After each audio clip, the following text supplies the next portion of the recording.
Hello and welcome to The Price of Football, the show that looks at the money behind the beautiful game. Now don't worry, I have checked with the government and you can still listen to this if you are in Tier 3. I'm Kevin Day in Tier 3. Down there in Tier 2 is Liverpool University's Kieran Maguire. How are you, Kieran, down there in Tier 2? Well, I went to a chip shop last night, Kevin, so I'm living a rock and roll lifestyle compared to you Tier 3 boys and girls. Wow. If you went after 10:05, then that is definitely rock and roll. Yeah, it's I'm going to try not to mention it or get angry about the fact that no West Ham fan can go to a 60,000 seat stadium last night on a massive footprint, but they could, if they wanted to, walk up and down Oxford Street without a mask on. Anyway, Kieran, it's Newsday.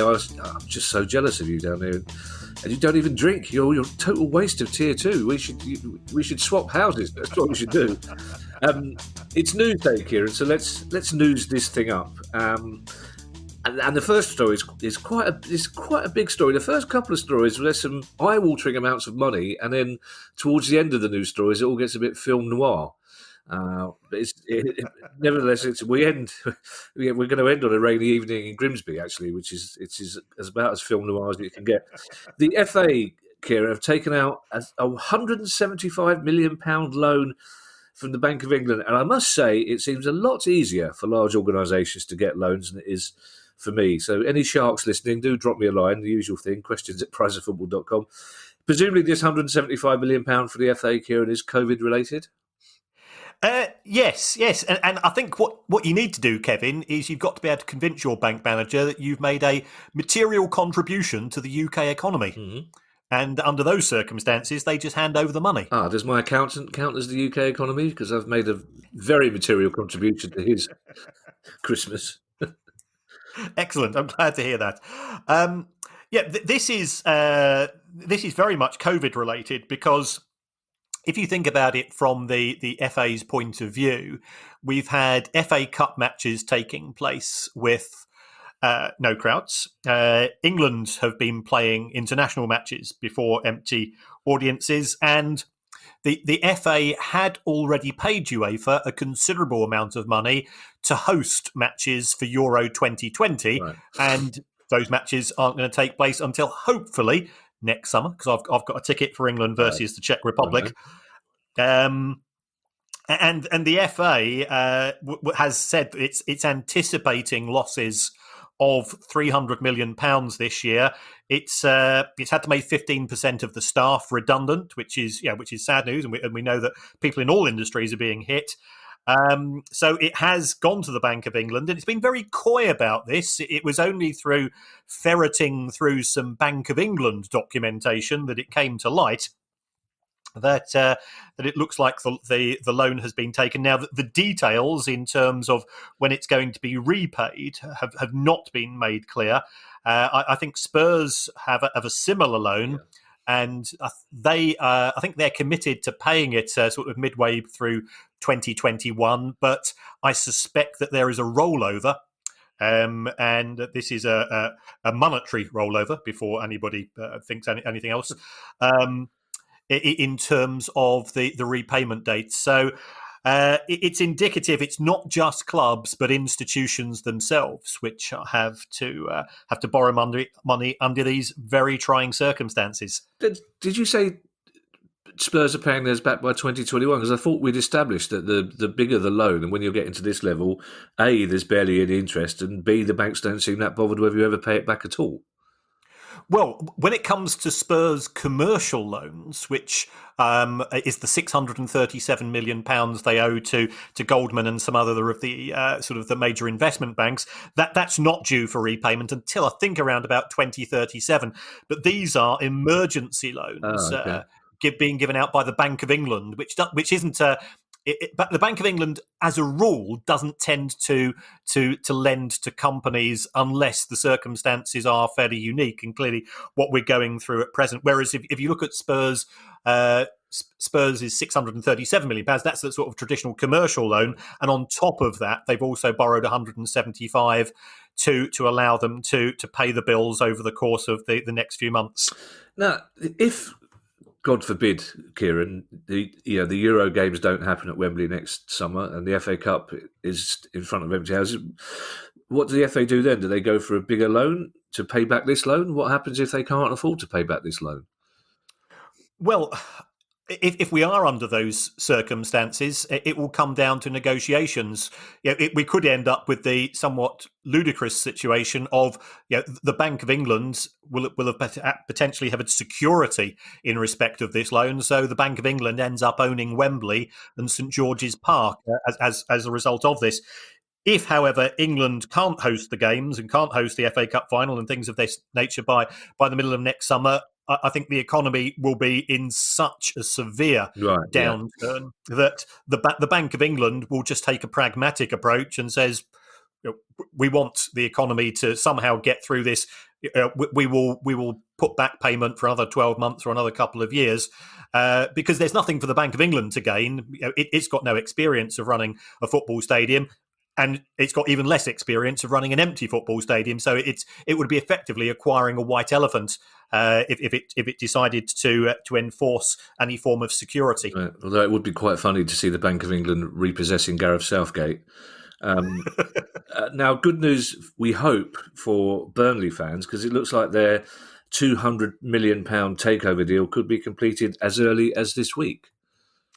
Yes, and I think there are presently two parties who are seeking to acquire Burnley. One is American-based. It's called ALK Capital.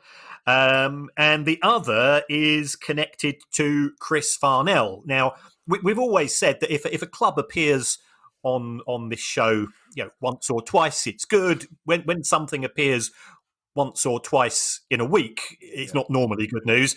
Chris Farnell is the person who was previously involved in an attempt to take over Charlton, and there are ongoing issues between him and the person who everybody thinks is the owner, Thomas Sangard.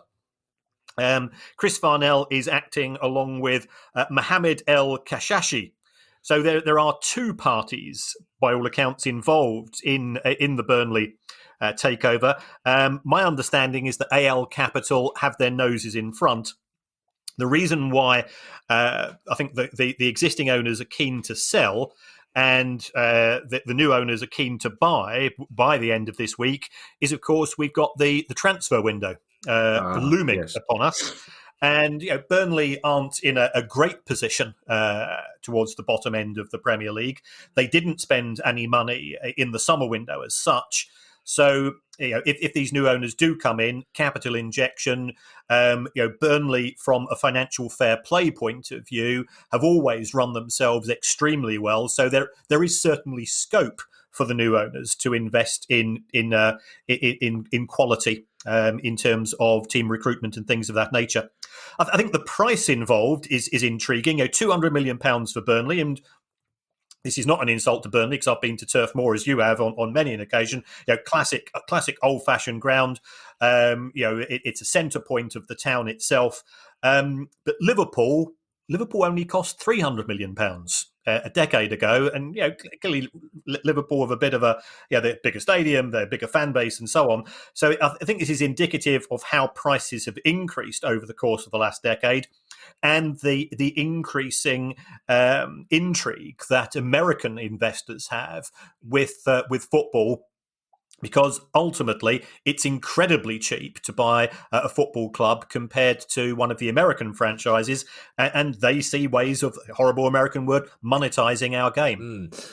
Do you think this would be worrying news for Sean Dyche? Do you think they'd be looking for a sexier manager? There is no sexier manager than Sean Dyche, as far as I am concerned. Kieran, you've surprised me often on this pod in the past with answers, but that one's up there in the top 10 surprising Kieran Maguire answers.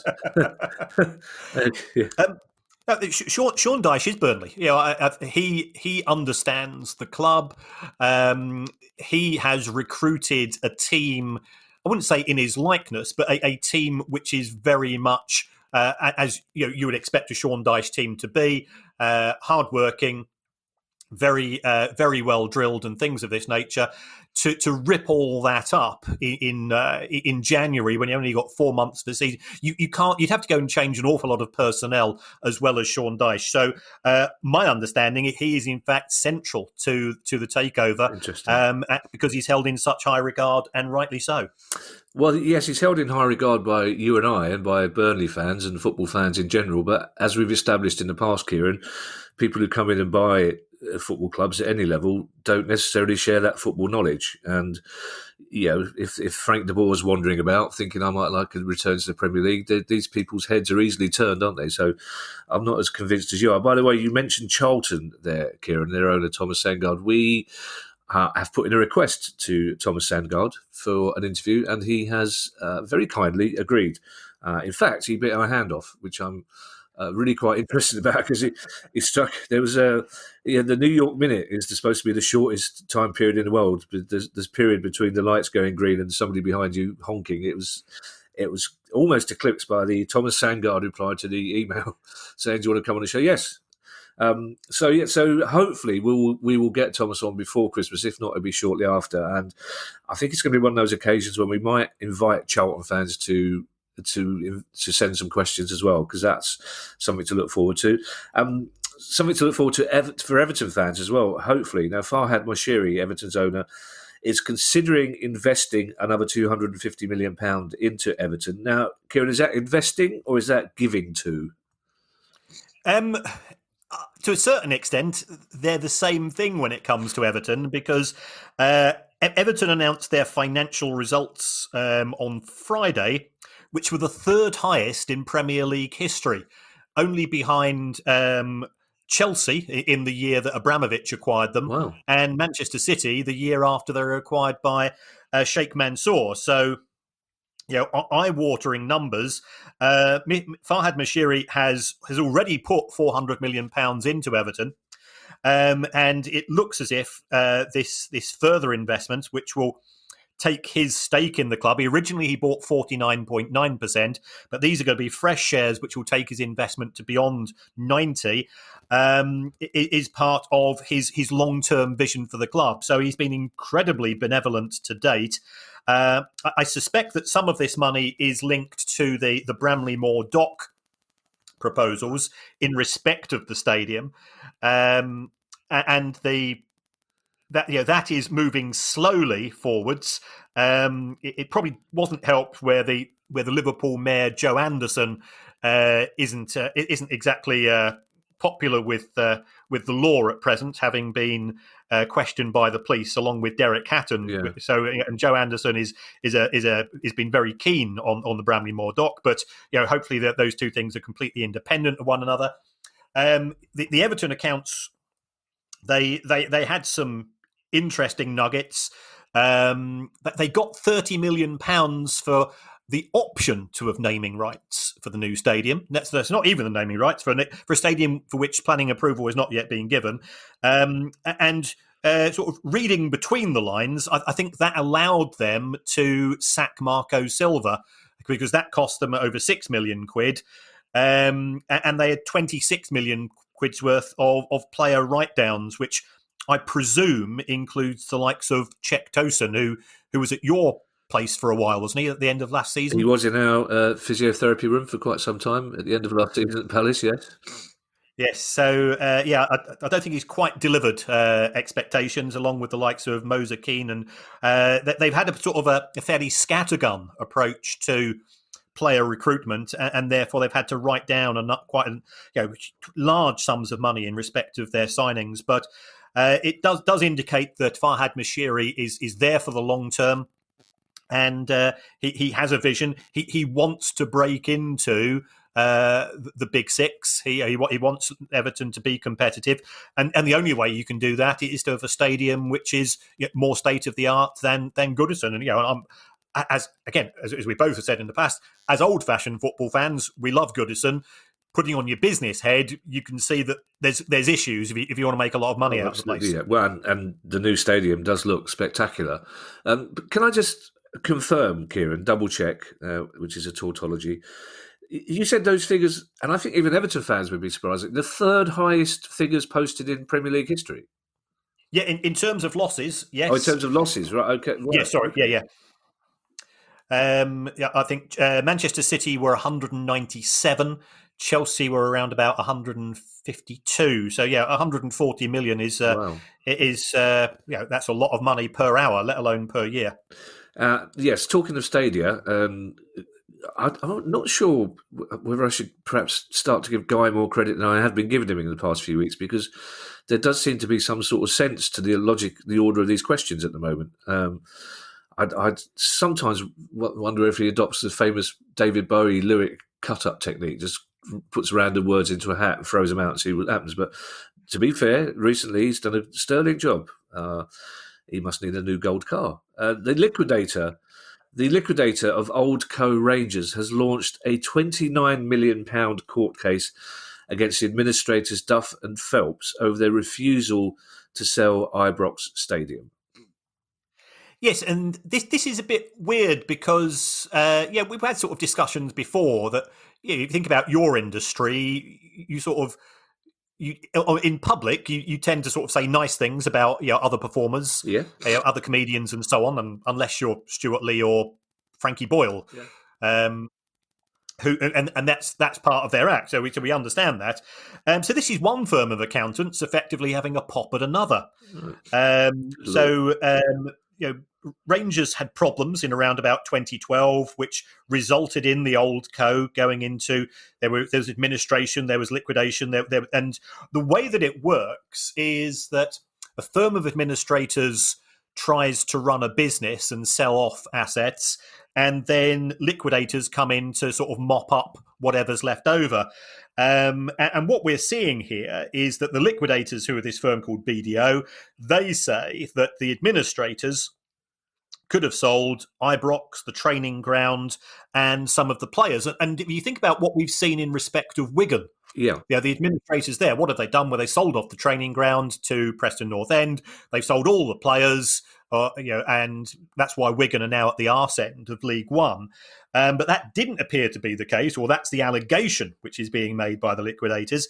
And they say that the administrators owe almost 30 million quid as a result, and that money, if it is recovered, would then go off to then be used to pay the unsecured creditors of the old coal rangers. So it's going to be a court case which will come up in May 2021.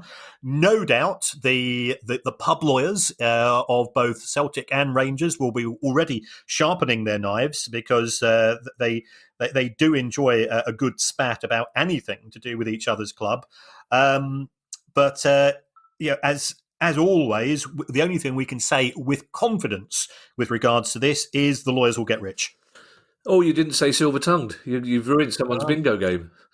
Somebody's pen was hovering over there. I knew this news story would cause me some confusion, and it has. Were Duff and Phelps legally obliged to sell the stadium? And if so, why did they not? And even if they weren't, why did they not anyway? When it seems that their job is solely to get as much money from assets as possible. Well, their legal obligation is to try to sell the company as a going concern, i.e., as a trading entity, and to make an orderly sale of any assets which they're not in urgent need of. So they weren't forced to do so, but sometimes, having run a few of these things myself, where you've got a company with a few assets dotted around, you sell off bits and pieces to allow you to fund the continued existence on a day-to-day basis of the company. Now, clearly, this is going back to 2012, so it is old ground. And it does make you wonder why it's only now coming to court in 2021, because BDO, I think they originally sort of raised their unhappiness 3 years ago, and this is one of these horrendous cases that just drags and drags. And you say that if BDO win this case, the money will go to creditors. None of this will go to BDO. BDO are doing this out of the kindness of their heart and out of the concern for the creditors that have lost money. Well, if you look at BDO, they are in possession of silver tongues themselves as a firm of accountants. So, we have spoken about what's happened at Bolton and Wigan and so on. The going rate is the thick end of £400 an hour for these people. So they will have a clock running. Right. With regards to this, but they will say if we recoup 30 million quid, then that will more than cover our fees. Right. Just Now, still in Scotland, and for those of you listening thinking, wow, my God, Guy really is on form, this was originally the last question and I moved it up. So we had two Scottish questions next to each other. Still in Scotland, Kieran, the police have been alerted to financial irregularities at St Mirren, which sounds rather sinister. It does a bit, yes. By all accounts, this was discovered during an audit, and as an accountant, I'm fully aware of what auditors do.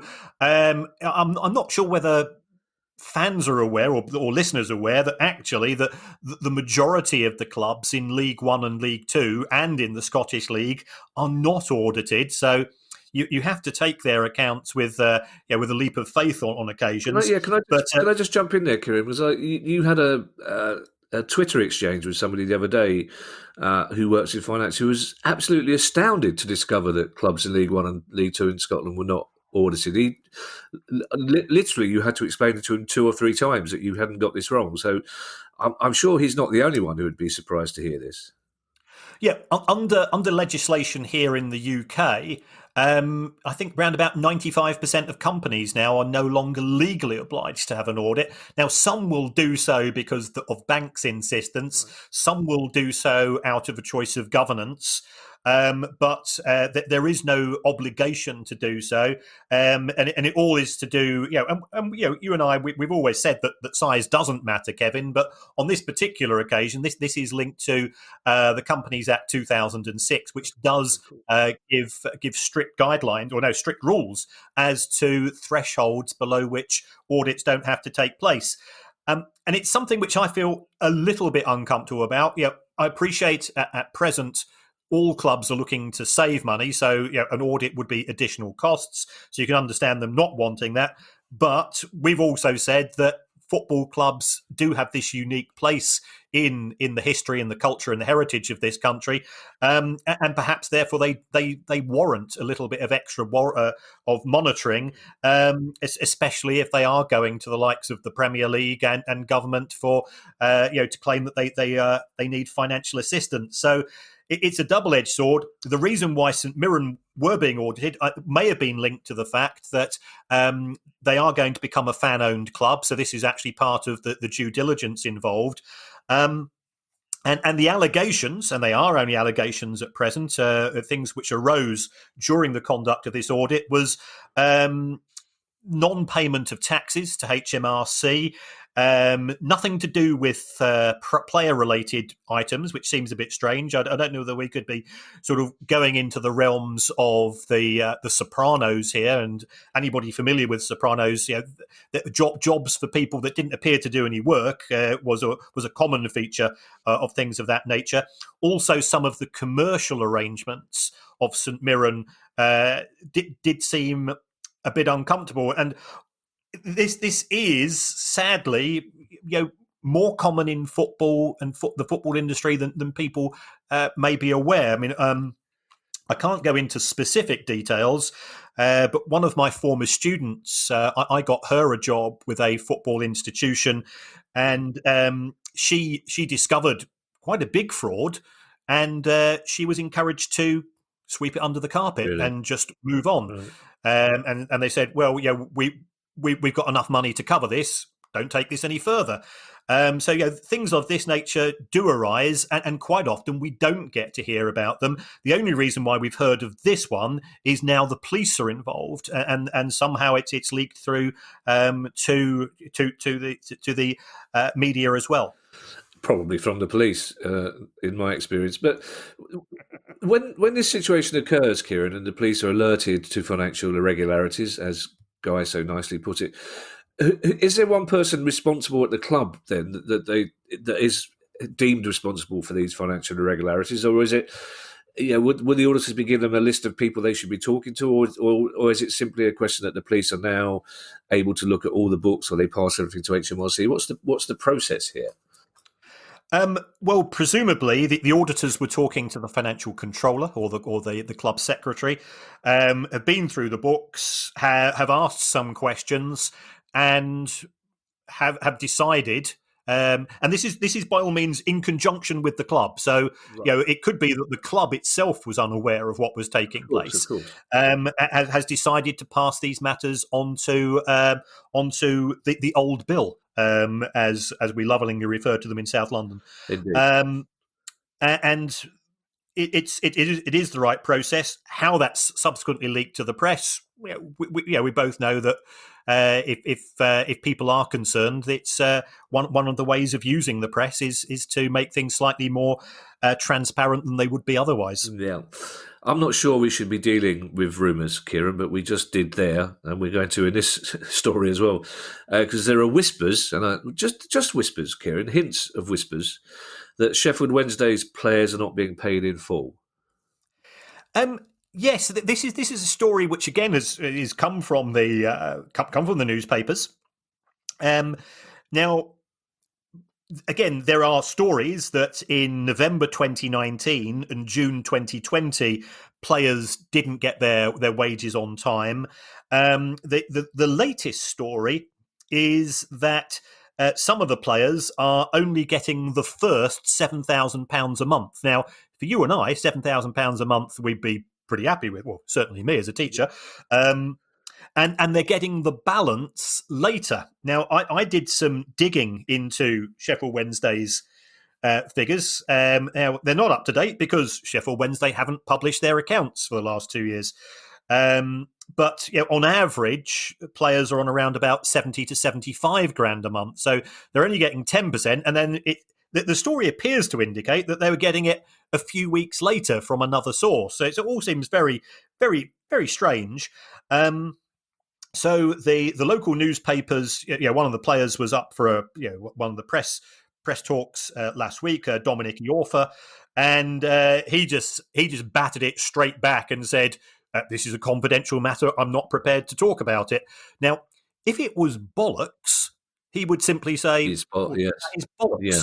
So by exception, it would appear to indicate that things aren't as groovy as we would like them to be in Sheffield Wednesday and all clubs. Nobody wants clubs to be in financial distress. So watch this space.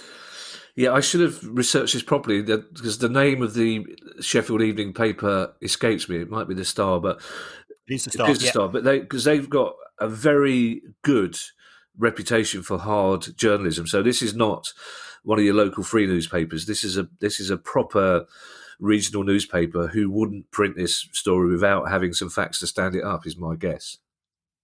Yeah, that sounds right. I mean, I've dealt with the guys from the Star on a regular basis, and they play they play it down the middle. They're not out to stir things. It's not in their interests. Some of them are Sheffield Wednesday fans, so they wouldn't want to do that anyway. It's once again transparency, being upfront. These are all the things that we want in terms of good governance in the game. Sheffield Wednesday. They've had a 6 points deduction.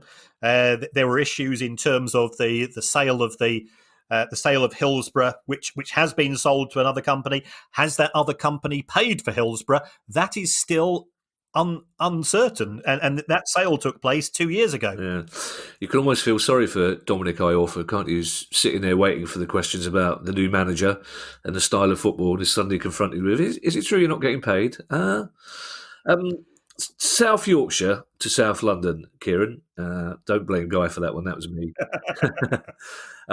I find this slightly odd, this story, Kieran, I have to say. Rugby League side London Broncos are going to move into AFC Wimbledon ground, Plough Lane, the new ground, of course. Move into sounds a lot more permanent than play at. Well, yes, they're signing a 10-year deal to use the facilities. So the London Broncos presently play in Ealing, and they're getting crowds of around about 2,000 a match, which is fairly decent. Yeah, we've often spoken about clubs needing to sweat the assets, and again, it's a horrible management speak phrase, but it's all to do with turning a main asset of the club, which is of course the stadium, from something which is being used 25 to 30 days a year in terms of hosting football matches to a multiple of that. So if London Broncos do move in, it will allow AFC Wimbledon to generate more money. They have borrowed to fund the changes at Plough Lane to allow them to move back to their spiritual home. So as you can see it from their point of view, any additional money coming in will allow them to play money out, because I think the first interest payments on the Wimbledon bonds are probably due around about next February, and the more revenue sources they have, the better. Would this be something, Kieran, that was discussed in the planning stages of the stadium, that perhaps London Broncos approached AFC Wimbledon 2 or 3 seasons ago and said, look, we'd be interested in moving in if you build this stadium?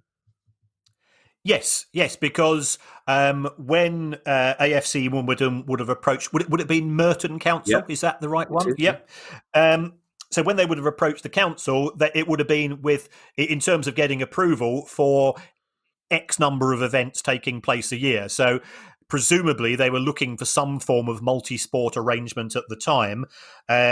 London Broncos must have been in the bidding, or certainly one of the people they were talking to, and this has allowed them to now go ahead with this deal, because it could have been if Merton Council had said maximum of 30 events a year, that would have put the kibosh on this. Right. A good old-fashioned account story, Kieran. Newport County have published their accounts for 2019. What do they tell us? Well, what they tell us, and the reason why I suggested that we would put this one in, was just how wonderful the FA Cup is. Oh, okay. It is transformational for a club such as Newport. So in 2018-19, Newport, they beat Leicester City in the third round, and I remember watching that match on TV, and that was proper old school turn up. And you were cheering along for a team where you've got no long-term emotional relationship, because it was David versus Goliath. So they were successful there. They then beat Middlesbrough in the fourth round, and they ended up being knocked out by Manchester City in the fifth round.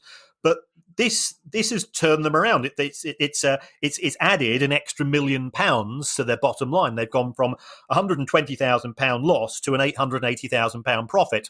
So when people turn around and say nobody's interested in the FA Cup, I think that's wrong. I mean, I still look forward to the draw.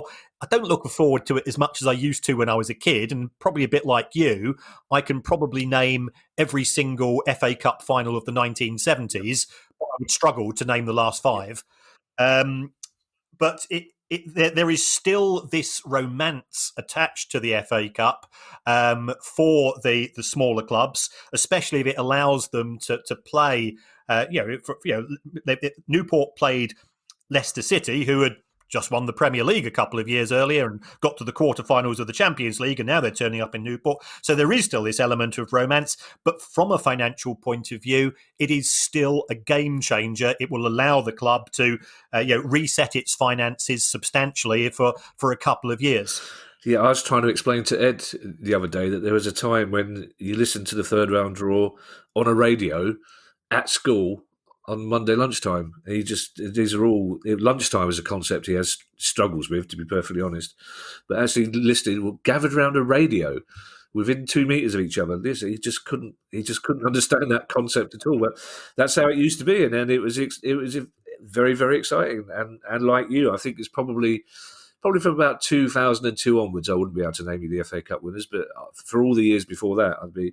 And those FA Cup games as well were brilliant to watch on TV, because the atmosphere came through on TV. And a friend of mine, a fashion designer, designed Newport's kit last season, and he's a Newport fan. And it's just the best job he's ever had. He got to design Newport's kit, which is a brilliant, brilliant job. Now, Kieran, as I alluded at the start of this pod, which looks like it's going to be a little bit shorter than some others, but that's good, because it means the world's not quite going to hell in a handcart like it normally is when we do the news. We started with stories involving hundreds of millions of pounds. We end with two slightly more tawdry stories, I think we should say, Kieran, down at the film noir end, as we hinted. Now we know that we now know that Alan Shearer hired a private detective to find the financial advisor who owed him more than £200,000. How do we know, Kieran? Well, it's as always. It gets this one's actually gone to court, Right. Okay. and therefore it gets reported in the press. So this is to do with a guy called Kevin Neal, who I think was a former insurance salesman, Yeah. who then decided to become a financial advisor. And again, we've covered Mr. Neal on a few occasions in recent times. He's also being sued by 7 former Newcastle United players, after, by all accounts, encouraging them to invest in teak rather than sort of stocks and shares, which is a dangerous thing to do. He came to an out of court settlement with Alan Shearer, and by the looks of it, he didn't pay. And so this was sort of heading towards court, and he was then claiming that as a result of COVID, he was stuck in Spain, and also he had a swollen foot. Yeah. All of which affect your ability to use your bank account to swap money internationally. Yes, I understand that. The amount of times I've used a swollen foot argument. I'm sorry, NatWest. I would happily pay you back, but this foot. Oh, it's agony. So as a result of that, he was unable to attend court. So Alan Shearer thought he was telling porkies here. So Alan Shearer got hold of a private detective who then managed to find Kevin Neal loading up his car outside a supermarket in Watford. Oh dear. This is Hazel territory, isn't it? It is, yeah. That's a reference that will mean nothing to most people listening, but there you go. But yes, it is, yes. And as a result of that, this guy, Kevin Neal, who's also been banned from being a company director for 6 years, so expect him to be turning up at a football club soon, trying to take it over, has had to go and pay a further £56,000 in costs to the £232,000 that Alan Shearer was chasing him for. And I say, well, fair play to Alan Shearer that he could spot a wrong un at the other end of the phone. He's. I hope he just gets his money quick, and this guy gets whatever is due to him from the other players as well. Quite right. So yeah, you made that sound a bit more threatening than it should have been, Kieran. To be honest, but you can take the boy out of South London, Kieran, can't you? But talking of unexpected visitors to football grounds, Kieran, this is a story that I genuinely thought was a joke when I first read it, because it caused a lot of activity amongst Grimsby fans on social media, that a convicted fraudster is apparently looking to invest in Grimsby Town. Yes, and this is a bloke called Alex May, who attended Blundell Park on Saturday, and he'd previously tried to buy Notts County, but he's also been put inside for 6 years, and no fraud is pleasant, but this is at the arsehole end of fraudster activity. And what he'd do, he would target the elderly. He's a con artist, steal people's identities of elderly people, and then use that to sort of pretend to be them and remortgage their houses. Wow. So by all accounts, he'd made £3.5 million from this, and was living a champagne lifestyle. So apparently £1 million was lost at the casino in Mayfair. And Grimsby originally said, or somebody originally said, well, everybody's entitled to make a mistake. And he's seen the light. He's even changed his name. Now, good for him. Well done. He doesn't want people to know that he was originally known as Alec Capicagna. So now he's going by the name of Alex May. He would not be. I think his outstanding conviction is not unspent, so he would have failed the owners and directors test. but he could still put in some form of investment if it was below a particular threshold. There was talk about him putting in up to £1 million for shares. And I'm thinking, well, hold on, where's this money potentially come from? If it's some little old dears in Gorton, I'm bridling at this one. But the good news appears to be, as a result of this story being flagged, and hats off to we've been talking about people in local newspapers. I think this is the Grimsby Telegraph. Fair play to them for running this, for spotting this story. It looks as if John Fenty, the Grimsby owner, has rejected the offer to buy into the club. I hope that they continue with that. I've got a huge affection for Ian Holloway, who's at the club. As a human being, I think Ian's a wonderful guy, and I wouldn't want him anywhere near the likes of Alex May. Yeah, well, again, you made that sound more threatening than it should be, but in this case, I heartily endorse that sentiment.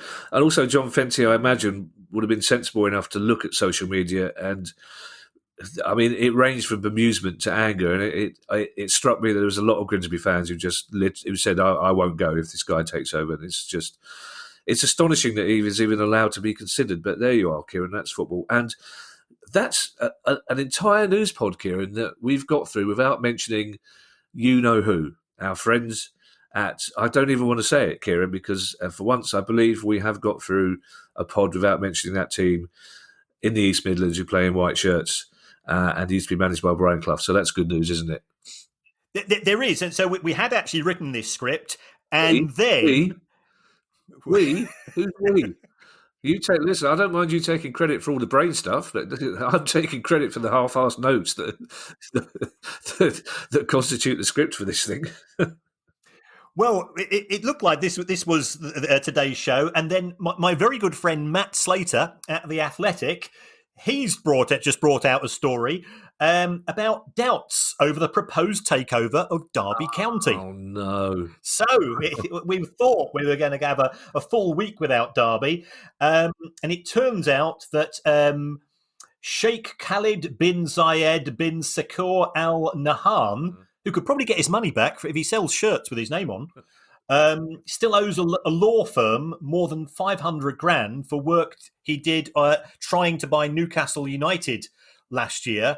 And the law firm involved are getting a bit arsey. Right. So this could put a spanner in the works. Sheikh Khaled has, by all accounts, not settled the bill, which doesn't look too clever.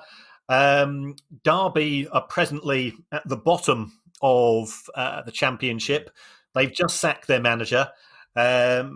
They haven't published their accounts, which, as you know, for 2019, which gets them a minority step. Yeah. They've got an outstanding legal case from their former captain, Richard Keogh, following the night out with the lads incident last year when they sacked him.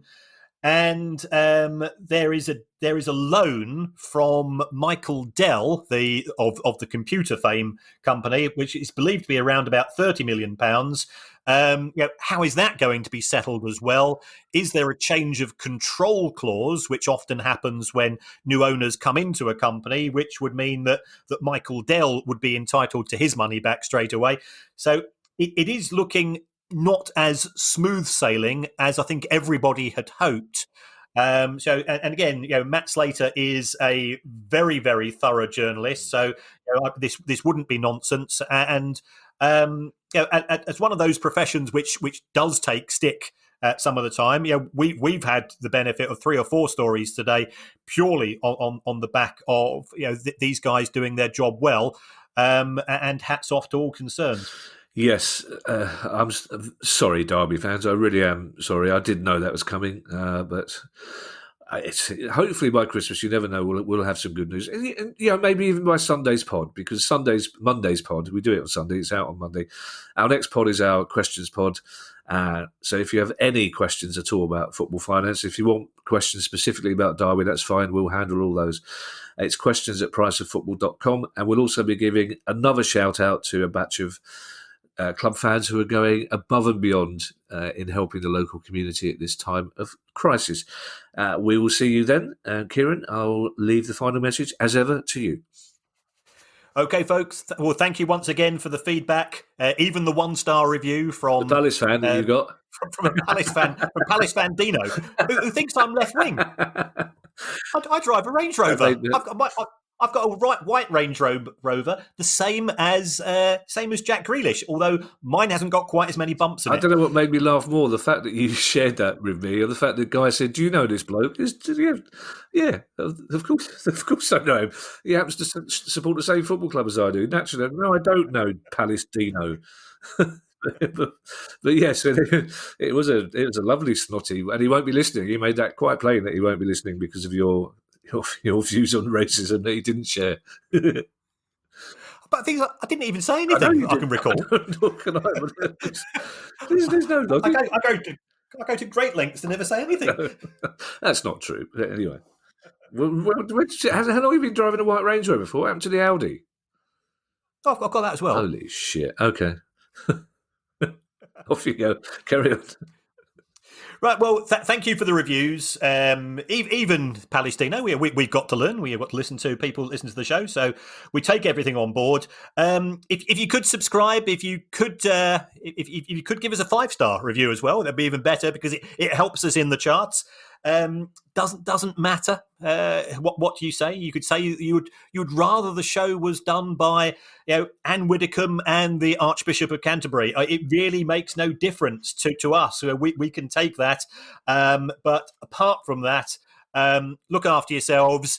If you've not spoken to a friend recently, tell you what, pick up the phone and give them a call, because there's lots of people at this time of year who are not going to be seeing their family, not going to be seeing their friends.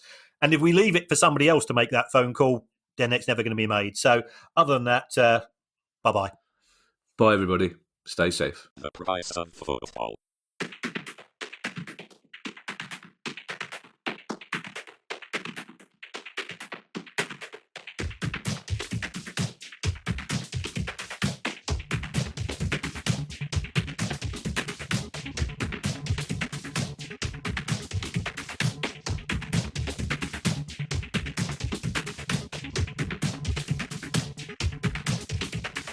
The price of football.